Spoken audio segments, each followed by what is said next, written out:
मनसेचे अध्यक्ष राज ठाकरे आज 11 वाजता ठाणे सत्र न्यायालयामध्ये हजर राहणार आहेत। 2008 मध्ये कल्याण इथं रेल्वे भरतीवरून मराठी आणि परप्रांतीय अशा दोन घटकांमध्ये मोठा वाद झालेला होता। या वादात तब्बल 8 जणांवर गुन्हा नोंदवण्यात आला होता आणि त्यामध्ये 8वे हे राज ठाकरे होते। 2019 पर्यंत हा खटला कल्याण रेल्वे कोर्टात चालवण्यात आला। तोपर्यंत एकदाही राज ठाकरे कोर्टामध्ये उपस्थित राहिलेले नव्हते आणि कल्याण रेल्वे कोर्टाने हा गुन्हा ठाणे सत्र न्यायालयात वर्ग केला। आज आता 11 वाजता राज ठाकरे ठाणे जिल्हा सत्र न्यायालयामध्ये उपस्थित राहतात का हे आपल्याला पाहायचं आहे। त्यामुळे काय नेमकी सगळी घडामोड आहे जाणून घेऊया। आमच्या प्रतिनिधी मनशी पाठक सध्या आपल्याबरोबर जोडल्या गेल्यात। मनशी, आज ठाण्यामध्ये महत्त्वाची घडामोड घडणारे राज ठाकरे सत्र न्यायालयामध्ये उपस्थित राहतात का, याकडे लक्ष असणारे काय नेमकं महत्त्वाचे तपशील या संदर्भातले?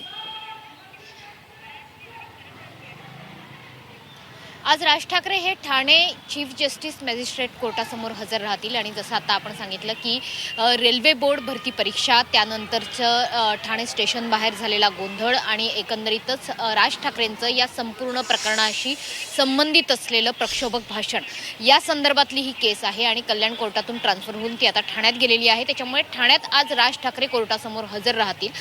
सगळ्यात महत्त्वाचं की कोर्टासमोर राज ठाकरेंचं आजचं येणं हे ठाण्यामध्ये अतिशय महत्त्वाचं मानलं गेलेलं आहे, मनसैनिकांसाठी आणि पदाधिकाऱ्यांसाठी सुद्धा। कारण पदाधिकारी आणि मनसैनिकांचं मोठं शक्ती प्रदर्शन या ठाणे कोर्टाबाहेर आज आपल्याला बघायला मिळू शकतं। अर्थातच महापालिका निवडणुका तोंडावर आहे, त्याच्यामुळे मनसेची ठाण्यातली ताकद किती आहे, ती कशी आजमावली जाऊ शकते याचंच एक प्रकारचं शक्ती प्रदर्शन आज आपल्याला ठाण्यात बघायला मिळेल। सुरुवातीला राज ठाकरे हे आपल्या निवासस्थानावरनं निघतील, ते थेटपणे ठाणे रेस्ट हाऊस या ठिकाणी जातील आणि त्या ठिकाणी अगदी हाकेच्या अंतरावर असणाऱ्या कोर्टापर्यंत पोहोचतील।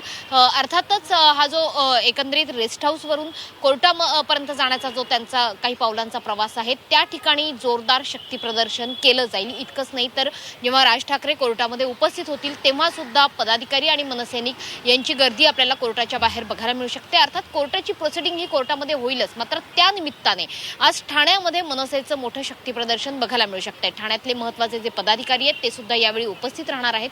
त्यामुळे आगामी महापालिका निवडणुकीच्या पार्श्वभूमीवर मनसे आता आपली ठाण्यामध्ये ताकद आजमावताना बघायला मिळते। खरे मनशी, तू हे सांगतेस पण मला यावरून एक आठवण आली, ती म्हणजे अमित ठाकरेंवर जेव्हा पहिला राजकीय गुन्हा आता नवी मुंबईमध्ये दाखल झाला तेव्हा पोलीस ठाण्यामध्ये जाताना सुद्धा एक मोठं प्रदर्शन झालं होतं। तसाच काहीतरी प्रकार आज ठाण्यामध्ये घडेल अशी एकंदरीतच सध्याचं हे सगळं चित्र दिसतंय। जरूर घडामोडीवर लक्ष ठेवून राहा, वेळोवेळी आपण चर्चा करूया, आणखी ताजी माहिती जाणून घेत राहू। मनशी पाठक आमच्या प्रतिनिधी आपल्याबरोबर होत्या।